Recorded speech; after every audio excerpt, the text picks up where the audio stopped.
Good morning. I am Jim Raffle with Metrix Technologies, and I am going to be leading today's webinar.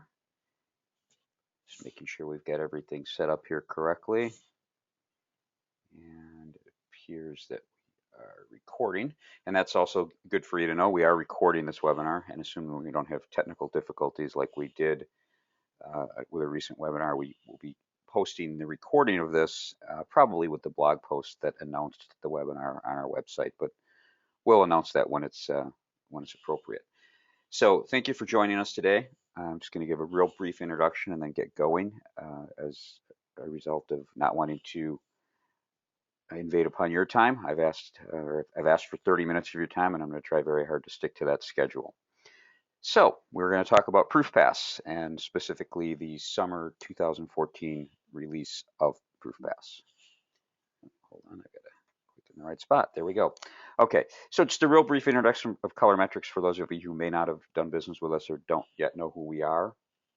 I am, so I want to make sure I'm, okay, it sounds like my audio is good. Shelby, if I noticed that you joined us, Shelby is a Metrix team member, and I'm going to ask her to chime in if it ever sounds like I'm having audio or video problems.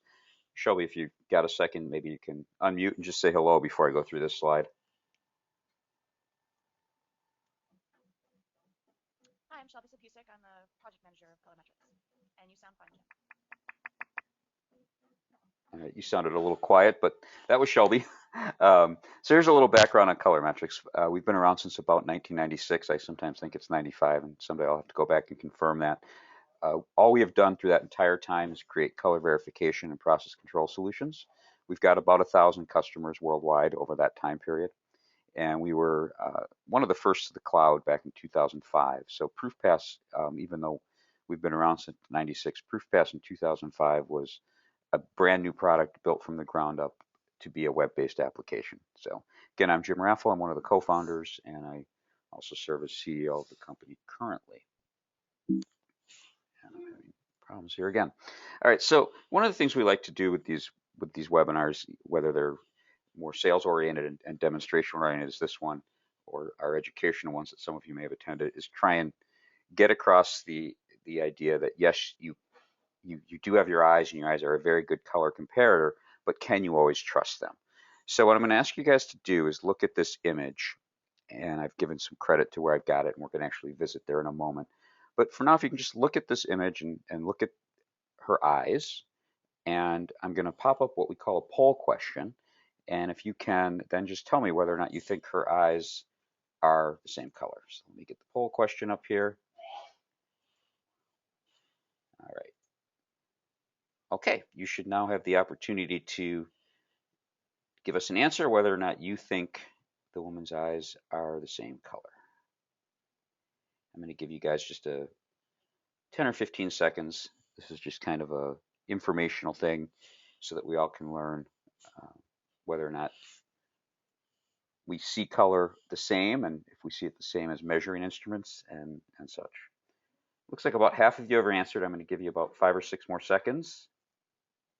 And hopefully everyone will take an opportunity to let us know if you think her eyes are the same color or not. All right, looks like just about everyone who was going to answer probably has. So let's close the poll, and I can show you guys what the results are. So basically, about 71% of you think they are, which tells me that many of you have been on my webinars in the past, but 29% of you think not. So there's 2 issues here. Do they appear the same? No, they don't appear the same. Let me hide the results here. What I'm going to do now, assuming this works. All right. I need to exit. Whoops. No, I don't want to exit the webinar. Okay. Hopefully I didn't. All right. So let me get my browser open. Pull this over where you guys can see it. So this is where I found that image, and I've shared the URL so you guys can get that when we post this. What I can do is just turn the mask off, and you can see that, in fact, her eyes are the same color. And so this is an issue of the surround color and basically an optical illusion that's fooling your eyes. He's actually gone as far as, this is the same image. He dissected her face and reverse imaged it So it's half of her face twice. So there's, it's the exact same image left and right, just mirrored. And you can see that clearly her eyes are the same color. The reason I like to go through visual exercises like that is so that you can understand the importance of measuring color versus just trusting your eyes to see that you have the same colors. All right, moving along here. Before I talk about the slide, I realized I forgot to do something at the beginning. If you have questions throughout the webinar, we don't use the raised hand that some people you might have used in other webinars. Instead, if you look at your GoToWebinar control panel, either one of the tabs or options is questions. If you click on that and you type your question in there, Shelby's going to be monitoring that for me and will let me know if you're asking questions. I'm going to probably hold most of them till the end, and some of them will answer for you one-on-one, and others will we'll answer as we go. So just wanted to clear up that. All right, so how does ProofPass work from a 10,000 foot level? If you work your way around this circle starting at the top, obviously everything starts with a reference or a tolerance. That might be your own in-house tolerance, it might be a customer's tolerance, or it might be an industry reference. So that's where everything starts, and we work from there, and and we move to the next step, which is measure the proof or the press sheet something prior to production.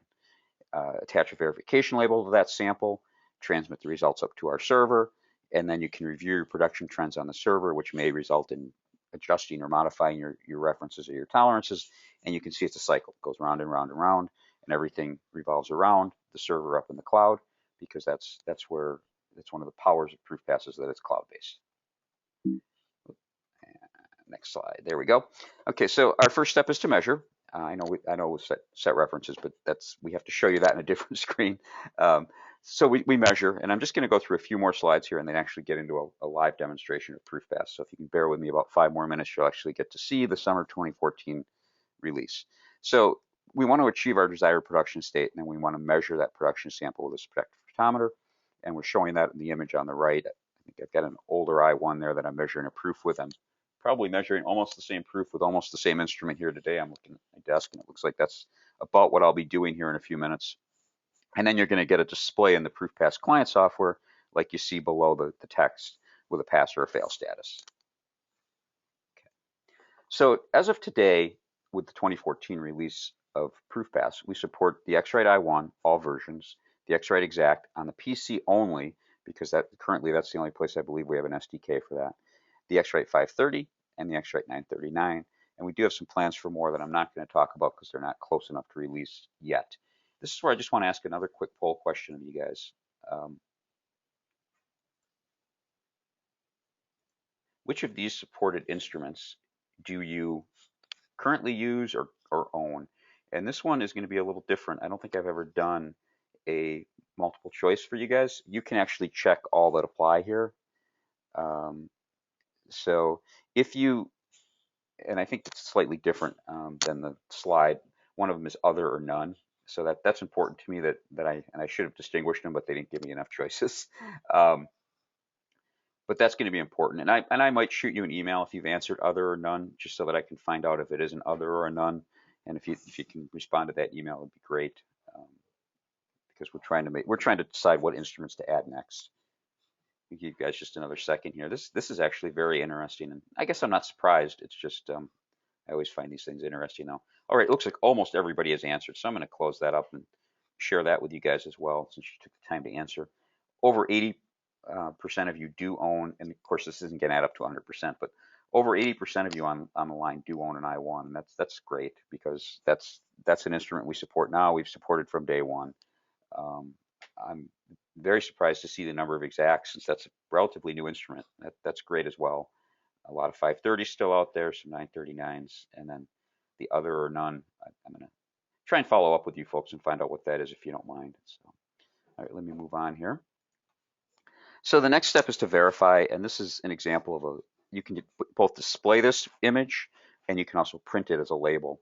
And this is kind of a pass-fail label we've come up with that works really well with some of the industry specifications like Graco and Swab. At least for the people that are currently using it, they do like this graph, this report. So you're validating, in this case, to an industry standard, and you're getting the results on screen, plus you're sending them up to the server where you can do more with them. Then you can do deeper evaluation later once you log into the website. This is actually one of the new features that we mentioned in the email. This is the LAB graph with tolerance circles, and I'm going to go through that more, but that's one of our new evaluation tools. Trend analysis has always been there, but this is just to let you know that's a key part of ProofPass, and the process control aspect is keeping track of how your device is producing color on an ongoing basis. The ability to set your own tolerances, adjust those tolerances has always been there, but we've got some new features in that area, or some new additions that we're going to talk about in a couple minutes. Printer-friendly reports have always been there, but again, we've added some, and we've also added the ability for that multi-page report that I'm going to show you how to produce when we get into the live demo. All right, so I'm going to actually get into the live demo now, but one thing I want to remind everybody is you can always try ProofPass for free for 30 days. But while I'm leaving this up, I do have my one last poll question. I promise it's the last one I'm going to ask. And this, again, just helps me tailor this presentation over the next 15 or 20 minutes. I would like to know if you are currently a ProofPass subscriber. So if you can just give me a real quick yes or no, I will, as soon as we have those results, and I'll share them with you guys, as soon as we have those results, I will get into the live demonstration of the 2014 release. I'm just going to leave this open another 4 or 5 seconds because almost all of you have answered, it looks like. Okay, I think pretty much everyone who is going to answer has. And wow, I guess I didn't know what to expect, but it's 50-50. So I guess I'm gonna make my presentation a little tougher, but that's fine. I always like the challenge. So let's hide those results. I am going to get out. Oh, didn't want to do that yet. I'm sure Shelby's at home laughing at me. Let's see if I can get. I want to get out of. There we go. That's what I wanted to do. All right. So what I'm going to show you now is what we call the ProofPass client software. Let me drag this over here, and I'm going to actually make it. I'm going to make it really big so that you guys can all see it hopefully well. If that's not looking good, Shelby, kind of give me a heads up, but I think that's going to work. And this is when you start up ProofPass, this is the first screen you would see. Upon startup, it would ask you to calibrate. There's our list of instruments, and I'm not seeing the exact on this list, but I think I am one release back, and I can check on I'm not on a PC either. Sorry, that's probably why I don't have it. The reason I'm going here is that normally when you start up, it would request you to calibrate. So I've got my I1 and my calibration plaque. I'm just going to click on the calibrate button. My instrument's all calibrated. I'm ready to go. Next thing I do is I click on this next button down in the lower right corner. This is wizard driven. And some of this, the screen might look a little distorted, but I'm trying to make it as big as I can so that depending on whatever device you're on, you can see it well. I'm going to be using some demo data that we actually set up for a webinar we did with Roland a while back. So I'm going to just use this data set right here, the 12647-7 control strip. I'm sure many of you are familiar with that. So there's what the strip actually looks like. Click over here and check one thing on my other screen. Okay, great. Okay. I'm going to put in a description. It's going to be kind of a goofy one. I'm going to put in find me 2, and you'll see why later. This is to show you a new feature later on. I'm going to put in that. Actually, I'm going to put in that Shelby's the operator, even though she's not, because I use my own initials too much, so it'll be easier to find hers than mine.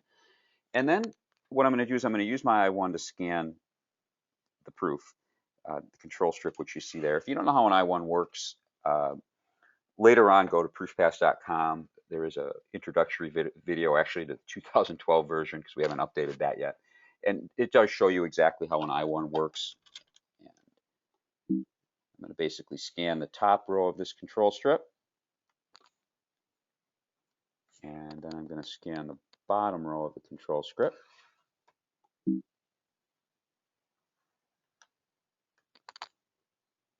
And I'm actually a little surprised I'm getting a pass. Something has changed since this morning, but that's always interesting. I might have configured something differently. So basically, in this case, it's telling me that this proof is passing to whatever reference I have set up. If I want to find out what reference I have set up, I can click View. Oop, gotta drag this over.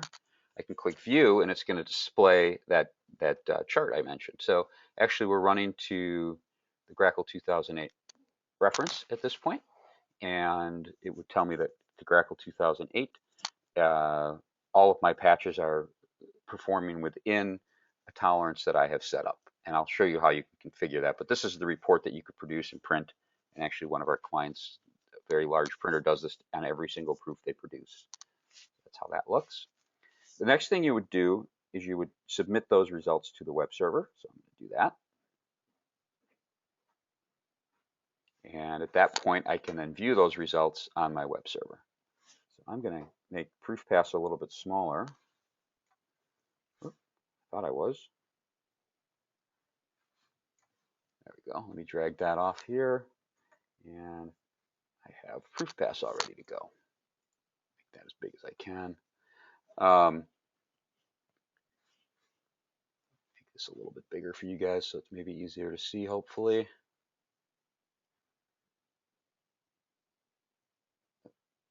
There we go.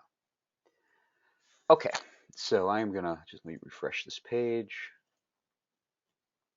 Okay, so the first thing you're going to notice up here at the top is there's Find Me Too, with Shelby as the operator. But I want to talk about the new search features right away, because for those of you who already use ProofPass and you're logging into proofpass.com for the first time in a while, this search window probably wasn't there when you used to look at it, and it is now since about June 2nd or 3rd.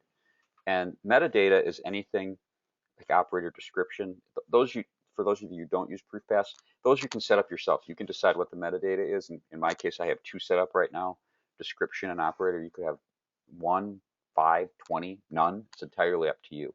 But if I just wanted to look for samples that Shelby had done, I would just put her initials in and I would search. And it would shorten the list to show only the samples that she worked on. Or I could do the same thing with my Find Me Too, and it's going to show me only those samples. Or I can reset, and then it's going to show me all my samples. In this case, all of them that are in my Roland Academy demo. So let's go look at the one, excuse me, let's go look at the one we just measured. This is what we call our overview page. I'm going to come back to this to show you a different feature. I always tell people to look at the box and whiskers graph first. The box and whiskers is a great place to find out how you're performing overall. So you can see that what's our most recent sample is showing that we do have swatches that are up to 4.5 delta E, and you're saying, well, that report you showed me only had swatches that went up to like 2 delta E. And that's because that only had about 6 swatches out of 6 or 7 out of the 54 that are part of this control strip. So if you want to find out more about what's going on, what you can do is you go to the details or swatch page, and if I reverse the sort order, so this is the whole control strip right here. If I reverse that sort order, it's now going to show me the very worst swatches first. And you can see that I do have a few that get up to around 4.5 delta E. But I have my tolerances set higher than that. And in this case, you can see right now, if I move over here, I can see that for this swatch, it's set to 5, and I'm at 4.65, so I'm passing. So that's an important part with any verification system, and that's that I just put these back in swatch order. It's important that you know what your tolerances are and what your references are. And again, up here we're making it clear that the reference is Grackle 2008. I'm going to scroll down here. I'm going to grab my 50% gray swatch. I'm going to click on that, and then I'm going to go into one of the new features. This is the Delta Lab Graph. This is going to take a minute or two to load. Oh, actually, it loaded pretty quickly. So, although I do see a small potential problem. Oh no, I'm okay. So because this is a gray, I was expecting an elliptical tolerance window, but it's a gray, so it's going to be fairly circular. What this is, let me zoom in a little bit. Add a little bit more. Okay, so what this is this is the standard. So in the middle is whatever the Grackle 2008 gray is. This big blue one is the current measurement that we just measured, and then each of these are previous measurements. And if we hover over them, we can actually see what they are by if you look down on the left, it gives you that metadata description that you typed in. So this is kind of a trend chart, but it's more of a trend chart for an operator, because what it does is it shows you your accuracy, and it shows you that in general, we're shifting away from gray kind of towards, I guess I'm gonna say we're going cold or bluish. And we're also, our L is going a little bit, that would be darker because it's closer to 0. So, sorry, yeah, darker, closer to 0. So in that case, it gives more information than, say, a standard trend line graph, which shows you over time. Instead, this shows you over color. And it's been a very useful graph for people that have gone ahead with it and are using it. All right, so that's one feature. I've showed you the enhanced search. I've shown you the LAB graph. What if you decided that this proof that we just measured was really what you wanted to use as your reference? That you felt this was as close as you could get to whatever in this case it's Grackle, but let's say you feel that's the closest you can get, and instead of trying to always hit a standard that you can never hit consistently and over time, and you're really just looking for a production control device, what you can do is, if you go back to that summary page, there's a new option here for those of you who are current users, and it's make this scan into a custom reference. So let's do that. And I'm going to call this Demo Grackle 2008. I'm going to create my custom reference. At this point, you could tweak it if you wanted to. That's a very advanced topic, so we're just going to say update the custom reference. And then I'm going to go into the maintenance. And again, for users who are currently using ProofPass, this is going to make sense. But for those of you who are evaluating us, obviously this is something you might want to talk about with us. So I'm going to go edit the data set that I was working with. And one of the things you're going to see is that you now have every installation ships with the 3 at the top. But now look, there's Demo Grackle. So that's mine. That's only mine. And I can click on that. I can set that as the reference. And now if I go back in and look at that sample, what you're going to find is very, very tight delta E, especially if we use 2000. There's always some rounding errors and things like that, but you're going to see 0 delta E because that is now our reference. So we've created our own reference. So that's another new feature. Once you get as close as you think you can get, instead of setting that sample as a reference, which you can still do, that's not a new feature, so I'm not going to go through it. People who use ProofPass, that feature's still there, but you can now make this a reference. And by doing that, you can share it across data sets very, very easily because it's now available in the dropdown on the maintenance page for every single data set that matches that color guard. Since let's go back to the summary page. Printer-friendly reports are popular with a lot of our users, and and again, there's now checkboxes next to them. So let's do the printer-friendly delta E. I'm going to avoid the density and dot. Those don't go well with this data. The gray summary, the LCH summary, and let's do the box and whiskers. So if I now click on composite report, what I get is a single web page, which I could then print as PDF, that contains all 4 of those charts at one time. So I can, if I print a PDF, I now get a 4-page report instead of having to generate 4 separate PDFs and then, stitch those together myself.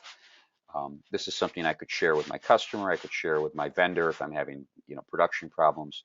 Makes it very easy to put together what we call a report kit or a report set.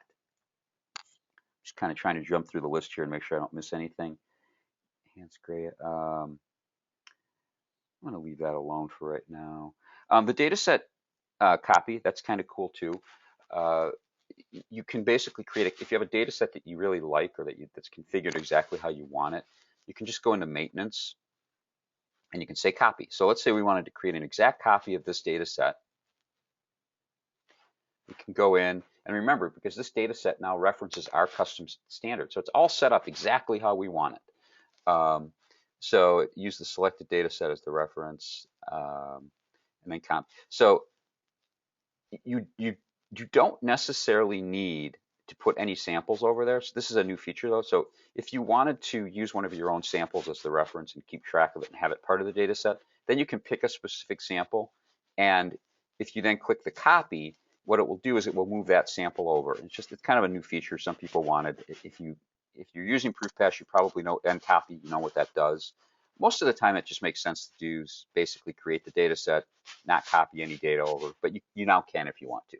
So that's what I'm going to not clog up my data sets, but that's how you would copy the data sets now with the ability to move the reference sample if you wanted to. The other things that we've added, and we're getting close to my half hour, so I'm going to kind of start wrapping up here, um, is again in maintenance, data set creation.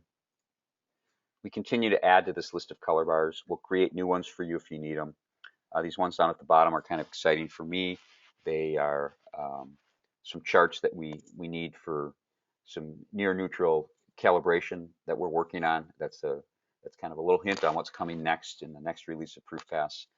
We're working on that with our partner Muto, and it'll be in their color verify product very soon.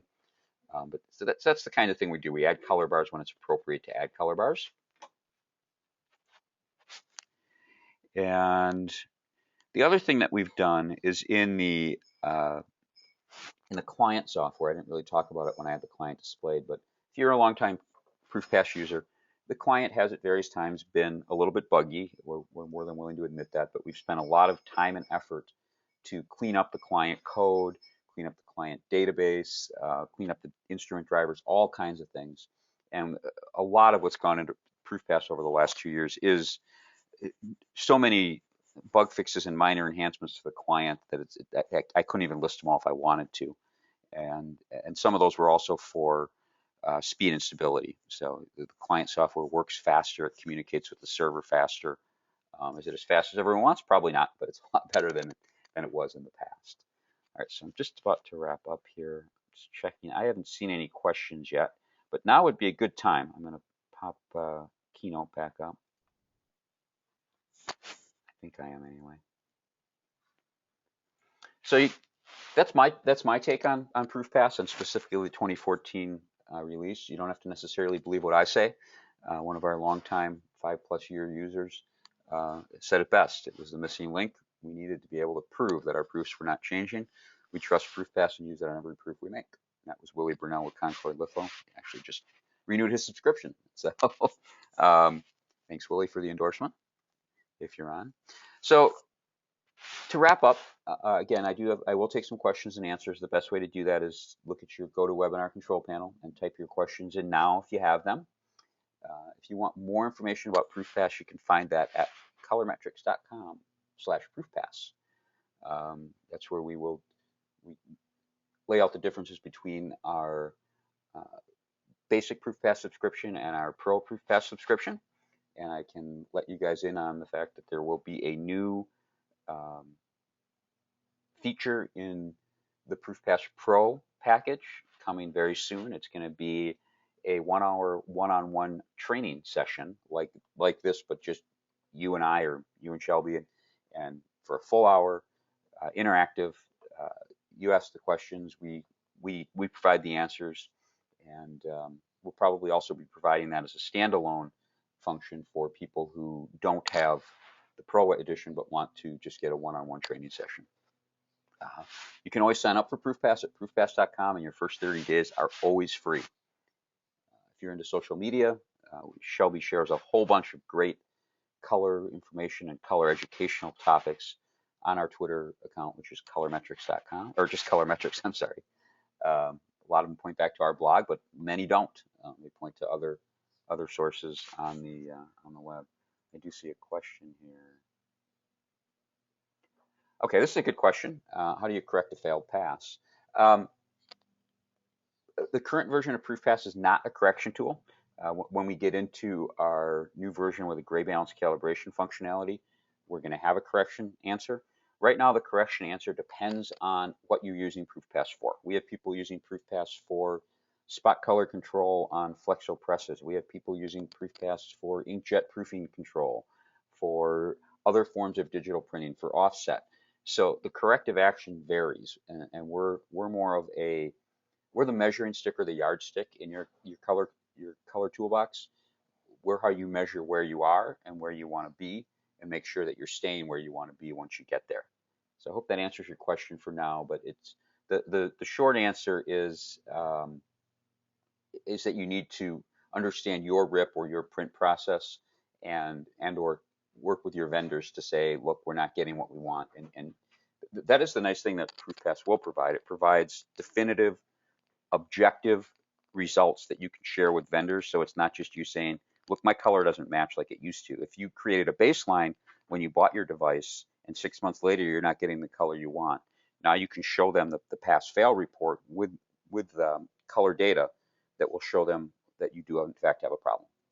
All right, so I do have another question here. In LabChart, will you be able to view multiple sample sets? Well, you actually can now, and I was, if you mean multiple data sets, the answer is no, but multiple sample sets I was doing, basically, I was already doing that. As I hovered over those different points, that was not the 54 patches of the control strip, that was the multiple measurements of the 50% gray for that control strip. So, and I know who that is. If you want more help on that topic, we can definitely do a one-on-one session with you. All right, it looks like that might be all the questions we have at the moment. Okay, well, if there's no more questions, I stuck right almost to my 30 minutes, which is awesome. Enjoy the rest of your Friday. You know how to reach us. You can email us. We've got contact information here. I thank you very much for attending our webinar.